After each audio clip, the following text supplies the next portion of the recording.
제가 들려드릴 170번째 소설은요, 바스콘셀로스의 나의 라이모네즈 나무입니다. 바스콘셀로스는 브라질 작가예요. 그를 브라질 최고 작가라고 말할 정도로 브라질에서 사랑받는 작가입니다. 원주민계 어머니와 포르투갈계 아버지 사이에서 태어났어요. 그의 어린 시절은 불우했습니다. 의대에 들어갔지만 가난해서 학업을 중단했고 권투 선수, 바나나 농장 인부, 야간업소 웨이터를 했고요. 리우데자네이루의 해변에서 어부일도 했습니다. 그러다가 초등학교 교사도 잠시 했었는데 이게 다 22살 전에 이루어진 일들이었어요. 그리고 22살이 지나기 전 1942년에 작가로 첫 소설을 발표했습니다. 1962년 발표한 호직냐 나의 쪽배로 유명해집니다. 그리고 1968년 나의 라임 오렌지 나무를 출간하면서 세계적인 명성을 얻었습니다. 나의 라임 오렌지 나무는 영화로도 2번이나 나왔고요. 드라마로도 만들어졌어요. 이 책은 브라질 역사상 최고 판매 부수를 기록했고요. 전 세계 수많은 나라에 번역돼서 지금까지도 인기는 계속되고 있습니다. 우리나라에서는 이 책이 좀 늦게 알려졌어요. 1980년대에 책의 판매량이 폭발적으로 늘어났고요. 그때는 이미 바스콘셀로스가 죽은 뒤였어요. 대부분 책들이 해적판처럼 돌아다녔고 한국에서는 2002년 출판사 동력에서 한국어 판권을 얻어 완역판을 출간했습니다. 제가 갖고 있는 책이 그때 나온 책입니다. 라틴 아메리카 대부분이 스페인이나 포르투갈 식민지였고요. 브라질도 300여 년 동안 포르투갈의 식민지였어요. 언어도 포르투갈어를 쓰고 있고요. 그래서 소설이 곳곳에는 포르투갈 이미지가 있습니다. 시간적 배경은 1919년, 20년 그 즈음이에요. 공간은 히우지자네이루 외곽의 작은 지역 방구시입니다. 히우지자네이루는 리우데자네이루와 같은 곳입니다. 이곳은 작가의 고향이기도 합니다. 그러면 이야기 시작하겠습니다. 제제는 5살로 방구시에 살고 있어요. 부모님과 형제가 많이 있습니다. 아버지는 현재 실직 중인데 취직을 하려 해도 나이가 많아서 잘 되지 않았어요. 매번 우린 더 젊은 사람이 필요합니다 라는 대답을 들어야 했습니다. 집세가 8달이나 밀려 있었고 엄마는 영국인이 운영하는 방직 공장에 다니고 있습니다. 엄마는 태어나면서부터 일만 했는데 공장이 들어서던 6살 때부터 일하기 시작했어요. 학교를 다녀본 적도 없고 읽는 법을 배운 적도 없었어요.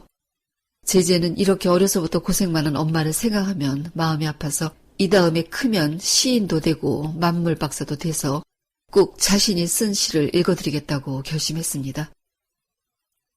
형제 중에 제일 위가 잔디라 누나, 그 아래가 착하고 제제를 아껴주는 글로리아 누나, 그 아래는 9살인 또또까영, 그 아래는 랄라 누나, 그 다음이 제제, 그리고 아래로 동생인 막내 루이스가 있습니다. 루이스와 제제 사이에는 2아이가 더 있었는데 둘 다 죽었어요. 또 글로리아 누나와 또또까영 사이에 누나가 1명 더 있었는데 북쪽에 양녀로 갔습니다.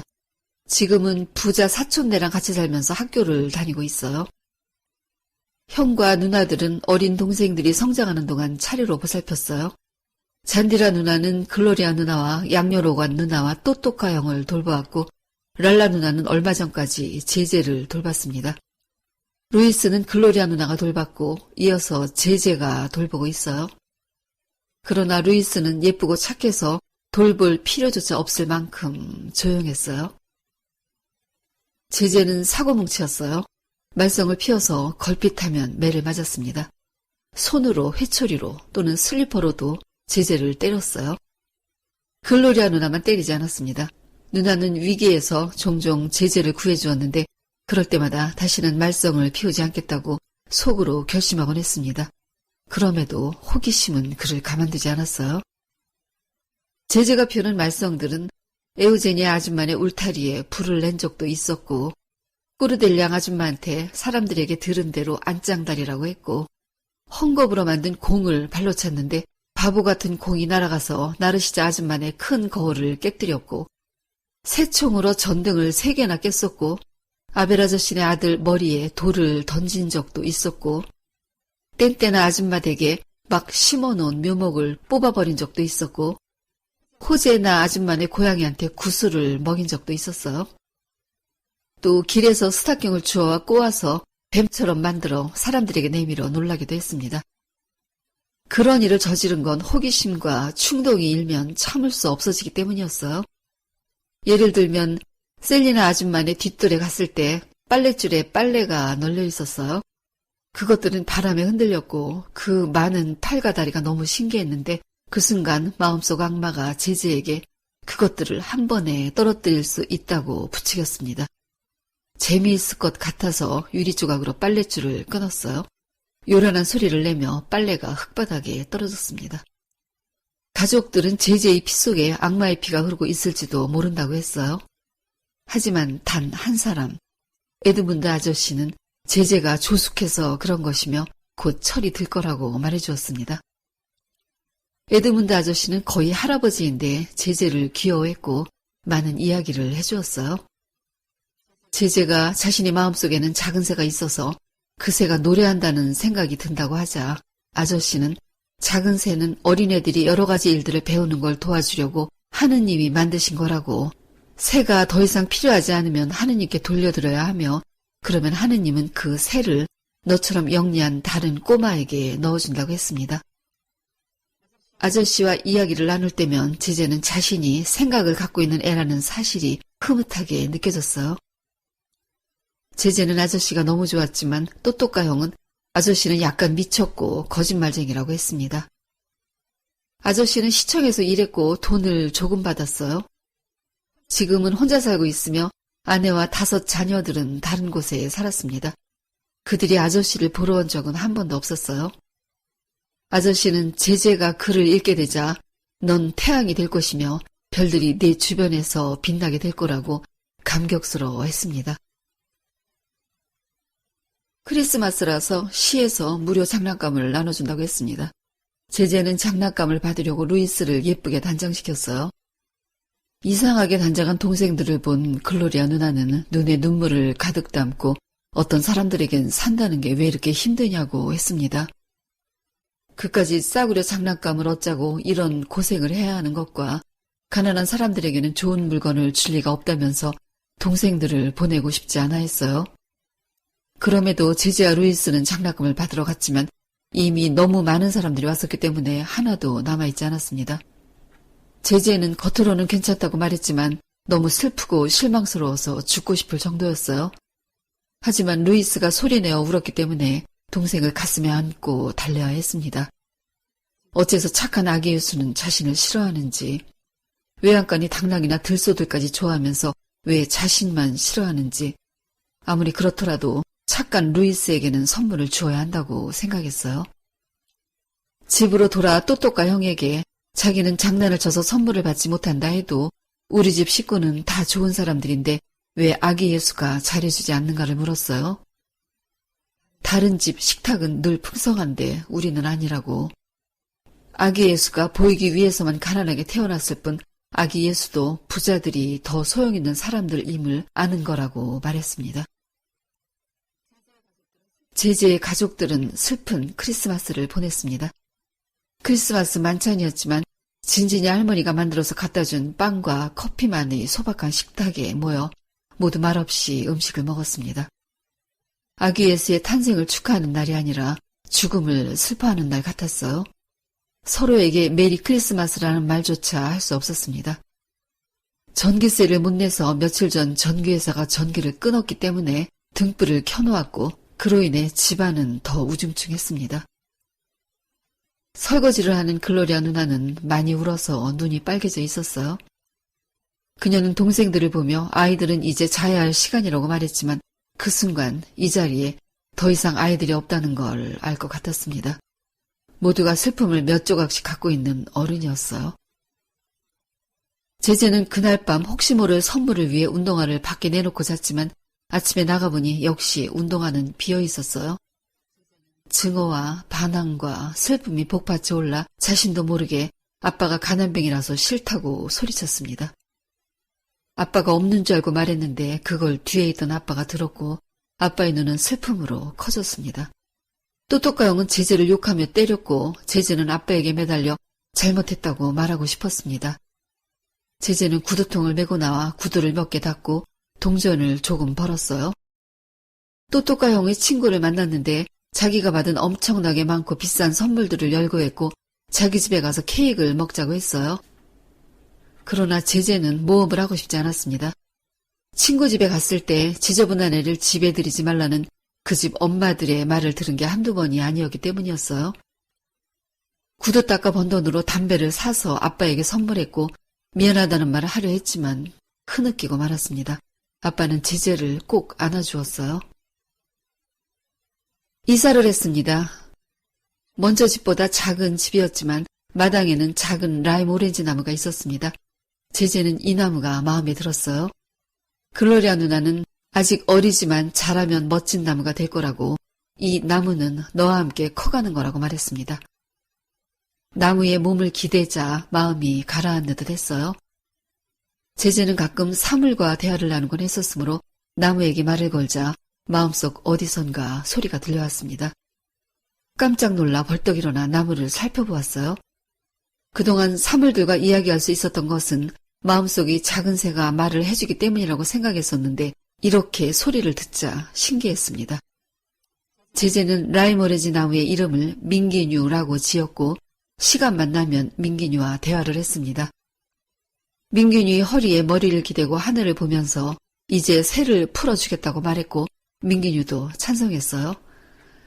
셔츠를 열자 자신이 메마른 가슴에서 새가 떠나는 걸 느낄 수 있었습니다. 가슴이 뭉클했습니다. 제재는 학교에 입학을 했습니다. 5살이지만 학교에는 거의 6살이라고 이야기했어요. 제재는 이미 글을 읽을 줄 알았기 때문에 학교에 가기엔 충분했습니다. 담임인 세실리아 빠임 선생님은 친절하고 좋은 사람이었어요. 다른 반 선생님들이 책상에 꽃병엔 꽃이 꽂혀 있었는데 세실리아 선생님에게만 꽃이 없었어요. 그건 선생님이 못생겼기 때문이라고 생각했습니다. 제재는 세르지뉴 집 정원에서 꽃을 하나 꺾어 가져갔고 선생님은 감동해서 제재를 신사라고 불러주었어요.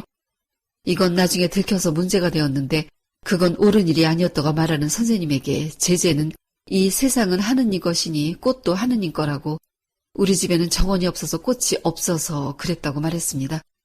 선생님은 제재의 손을 꼭 잡아주면서 앞으로는 얻어오는 것이 아니라면 꽃을 가져오지 말라고 했습니다. 꽃이 꽂혀있지 않아도 병을 볼 때마다 세상에서 가장 아름다운 꽃을 볼 거라고 말했습니다. 제재는 반에서 공부를 제일 잘했고 열심히 했습니다. 학교에선 그를 욕하는 사람이 없었어요. 글로리아 누나는 제재가 서랍 속에 악마를 가둬두고 딴 아이가 된 것 같다고 했습니다. 제재는 악보를 팔러 다니는 아리오발도 아저씨를 알게 되었어요. 아저씨는 노래를 정말 잘 불렀습니다. 아저씨가 악보 파는 것을 도우면서 노래를 배우고 싶어서 따라다녔어요.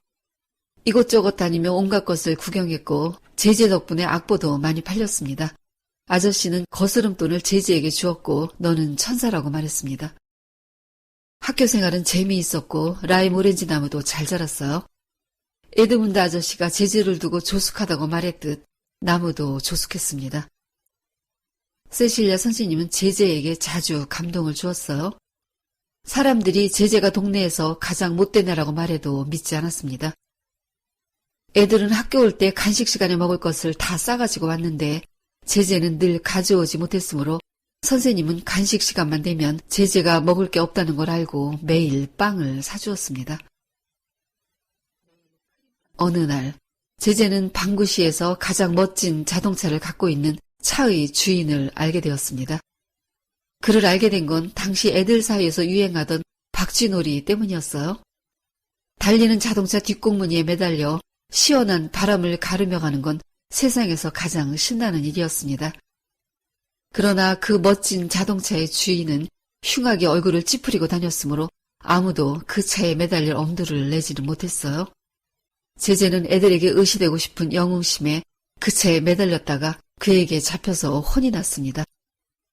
처음엔 그 아저씨가 무서웠고 창피한 마음에 저주했고 복수심을 품었지만 아저씨는 친근하게 다가왔습니다.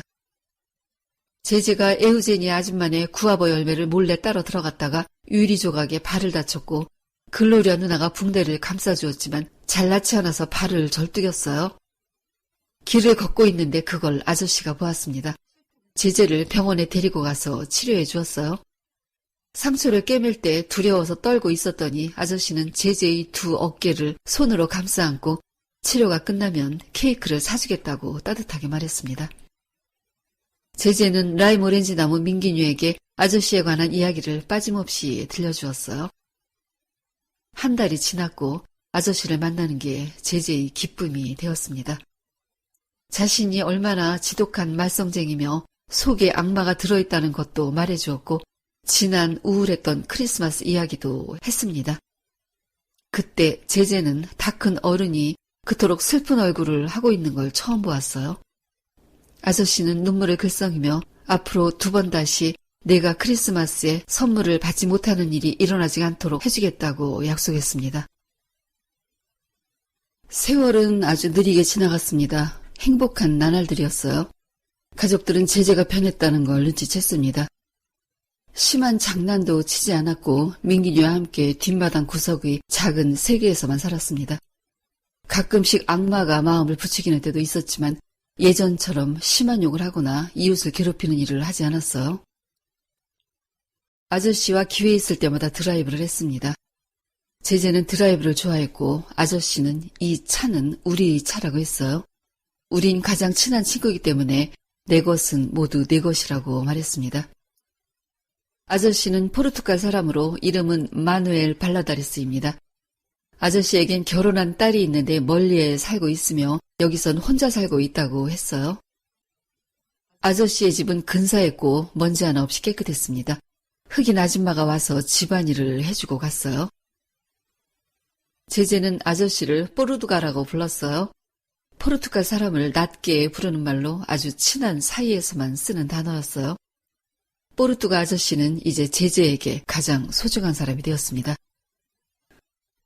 제제는 또또카 형에게서 종이풍선 만드는 걸 배웠어요. 좀 어려웠지만 스스로의 힘으로 만들어야 한다고 생각했습니다. 포르투갈 아저씨에게 보여주면 얼마나 대견해 할지 상상만 해도 즐거웠어요. 풍선 만들 은종이를 사기 위해 그림 딱지와 구슬을 몇 개 친구에게 팔아서 종이값을 만들었습니다. 종이풍선 만들기에 빠져있는데 잔디라 누나가 저녁을 먹으라고 했고 안 먹는다고 하자 누나는 화가 나서 들어와 만들고 있던 풍선을 갈갈이 찢어버렸습니다. 화가 나서 누나에게 할 수 있는 모든 욕을 해댔고 누나는 제제가 쓰러질 때까지 때렸으며 또또카 형이 말렸어요. 맞으면서도 누나에게 또 욕을 하자 이번에는 또또카 형이 누나에게 그런 욕을 한다고 때렸습니다. 동생 루이스가 심하게 울었고 글로리아 누나가 달려와서 말리지 않았다면 맞다가 죽었을 수도 있었어요. 누나는 제제를 침대로 데려갔고 너희들은 언젠가 이 애를 잡고 말 거라고 인정머리 없는 괴물들이라고 소리쳤습니다. 제제는 얼굴이 엉망이 되어 학교에도 가지 못했어요. 낮에는 라임 오렌지 나무 그늘 속에서 포르투갈 아저씨가 준 그림 딱지를 보는 게 가장 마음이 편했습니다. 아저씨가 보고 싶었어요. 다정한 목소리로 제제를 부르는 아저씨의 포르투갈식 말투, 보기 좋게 그을린 얼굴, 언제나 말쑥한 양복, 빳빳하게 풀을 먹인 셔츠의 컬러와 체크무늬 조끼, 심지어는 소매단추에 달린 닷 모양 장식까지 모든 게 그리웠습니다. 엄마는 공장에서 야근을 했기 때문에 일요일에나 볼 수 있었으므로 제제는 아빠 가까이에 있었어요. 그래야 장난을 치지 않을 것 같아서였습니다. 아빠의 얼굴은 슬퍼 보였습니다. 제제는 아직 아팠지만 아빠를 위해 뭔가를 하고 싶어서 노래를 불러주기로 했습니다. 악보파는 아리오발드 아저씨에게 배운 노래를 불렀어요. 그 노래는 나는 벌거벗은 여자가 좋아, 벌거벗은 여자를 원해 라는 가사였습니다. 아버지는 그따위 노래를 누가 가르쳐 주었냐면서 제제를 때리기 시작했어요. 때리면서 다시 불러보라고 했고 제제는 맞으면서 다시 불렀어요. 그러면서도 이게 내가 맞는 마지막 매가 되도록 해야 한다는 결심을 했습니다. 아빠가 매를 멈추고 노래를 더 불러보라고 했지만 제재는 부르지 않고 대신 경멸에 찬 목소리로 날 죽이고 감옥에 가라고 소리질렀어요. 아빠는 허리띠를 풀러 때리기 시작했습니다. 허리띠에는 쇠고리가 2개나 달려 있었어요.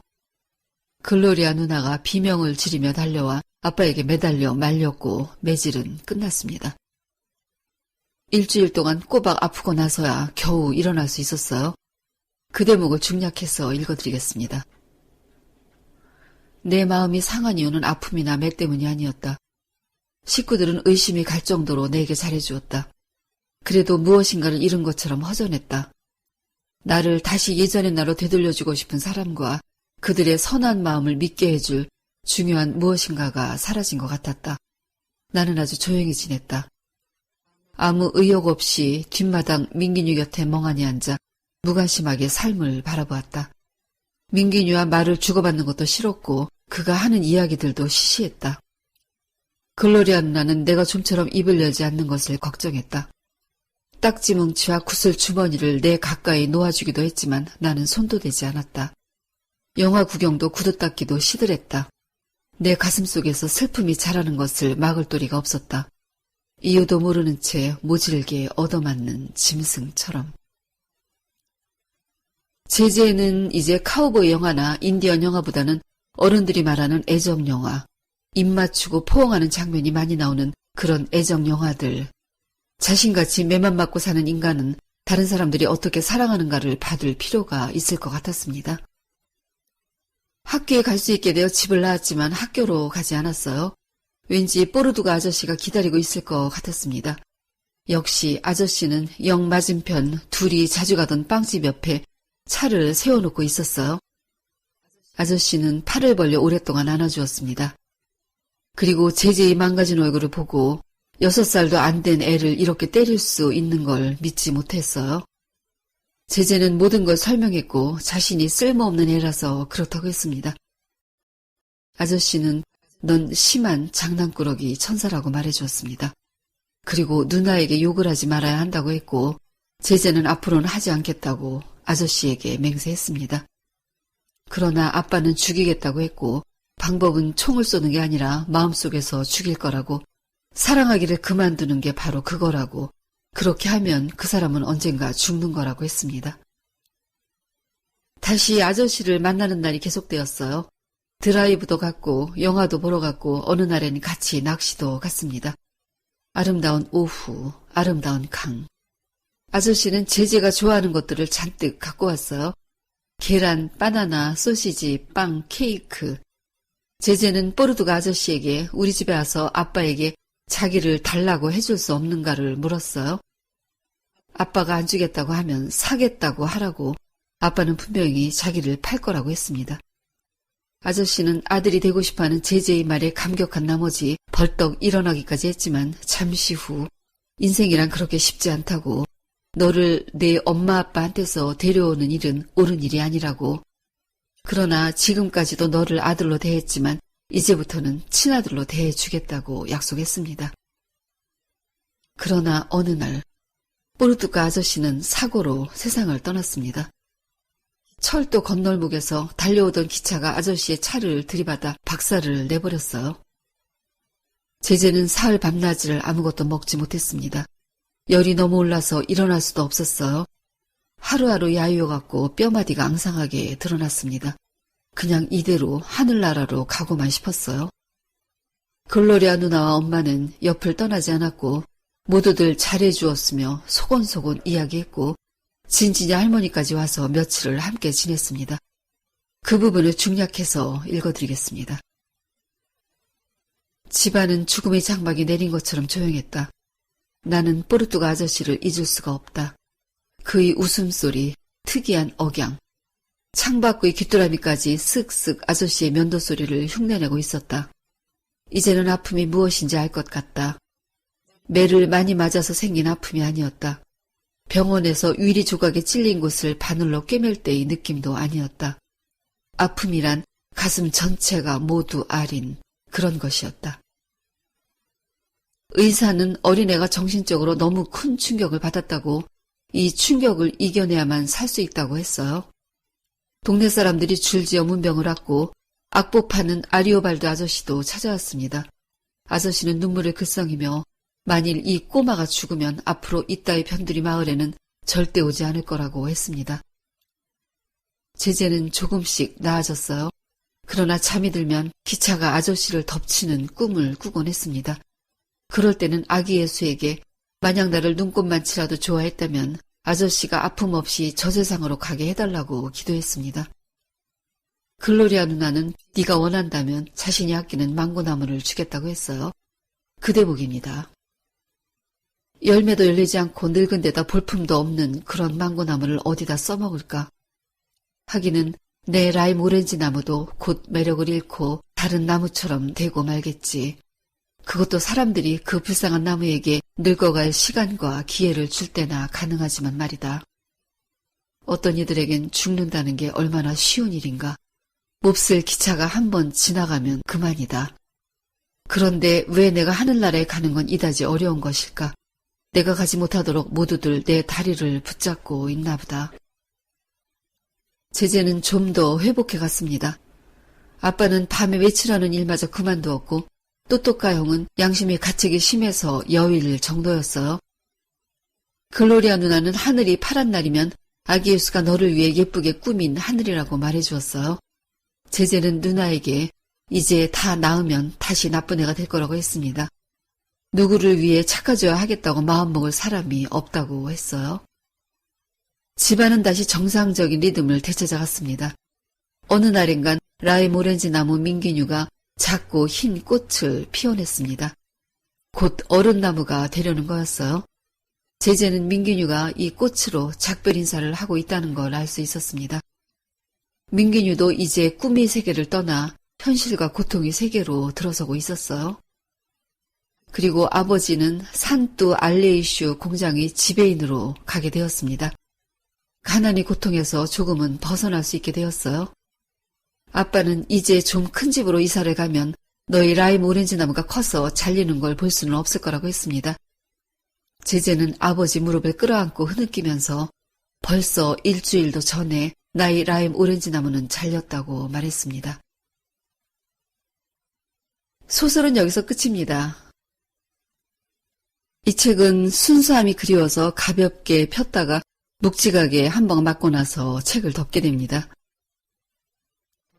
소설 속에서는 많은 존재를 만날 수 있어요. 어른이 되지 못한 내 자신을 보기도 하고요. 이미 어른이 되어버린 나를 보게도 되고요. 오래전 그곳에 아직도 있는 나를 만나기도 합니다. 또래보다 조숙한 제재는 고통 속에서 확 커버립니다. 자신의 라임 오렌지 나무의 성장과 노세를 알아볼 만큼 여러 단계를 껑충 넘어버렸어요. 제재의 세상은 다른 시각으로 그를 받아들이고 앞으로의 성장을 돕게 될 겁니다. 어느 나이든 자기 나이에서 보는 세상이 전부예요. 거기엔 그 나이 전의 경험으로 터득한 세상도 있겠고요. 우리가 이미 지나온 인생을 우리보다 어린 그 나이는 세상의 전부로 살고 있습니다. 어느 나이든 힘들고 기쁘죠. 그래서 나이를 먹으면 경험에 의한 어드밴티지가 있고 그건 살아가는데 꽤 힘이 있습니다. 어느 나이든 계속 성장합니다. 우리가 성장이라는 전제로 겪어야 하는 값비싼 대가들. 그러나 조금 시간이 지나면 그 또한 경험이었음을, 성장의 담비였음을 깨닫곤 합니다. 합리화일 수도 있지만요. 그 정도 합리화조차 없으면 사는 게 너무 빡빡하죠. 어린 시절의 나, 그리고 지금의 나. 그 오랜 세월을 지나 우리는 얼마나 어른이 된 걸까요? 아직도 실수하고 후회하고 구멍투성이의 나는 혹시 철들고 싶지 않은 건 아닌지요? 이 소설은 무조건 돌아보게 만듭니다. 추억을, 지독했던 가난을, 슬픔을, 나와 같이 성장한 것들을, 나를 성장시켜준 고마운 것들을, 그리고요, 문제아이는 없고 문제 어른이 있을 뿐이라는 말을 떠올리지 않을 수 없습니다. 소설의 마지막 쪽에 48살이 된 제재가 포르투가 아저씨에게 쓴 편지글이 나와요. 그걸 읽어드리면서 마무리하겠습니다. 사랑하는 마누엘 발라다리스 씨, 오랜 세월이 흘렀습니다. 저는 48살이 되었습니다. 때로는 그리움 속에서 어린 시절이 계속되는 듯한 착각에 빠지곤 합니다. 언제라도 당신이 나타나셔서 제게 그림 딱지와 구슬을 주실 것만 같은 기분이 듭니다. 나의 사랑하는 포르투가, 제게 사랑을 가르쳐 주신 분은 바로 당신이었습니다. 지금은 제가 구슬과 그림 딱지를 나누어주고 있습니다. 그건 사랑 없는 삶이 무의미하다는 걸 알기 때문입니다. 때론 제 아내의 사랑에 만족하기도 하지만 누구나 마찬가지로 절망할 때가 더 많습니다. 그 시절, 우리들만의 그 시절에는 몰랐습니다. 먼 옛날 한 바보 왕자가 제단 앞에 엎드려 눈물을 글썽이며 이렇게 물었다는 것을 말입니다. 왜 아이들은 철이 들어야만 하나요? 사랑하는 포르투가, 저는 너무 일찍 철이 들었던 것 같습니다. 영원히 안녕. 1967년 우바투바에서. 오늘은 여기까지입니다. 듣느라고 수고하셨어요. 좋은 책 가지고 다시 만나요.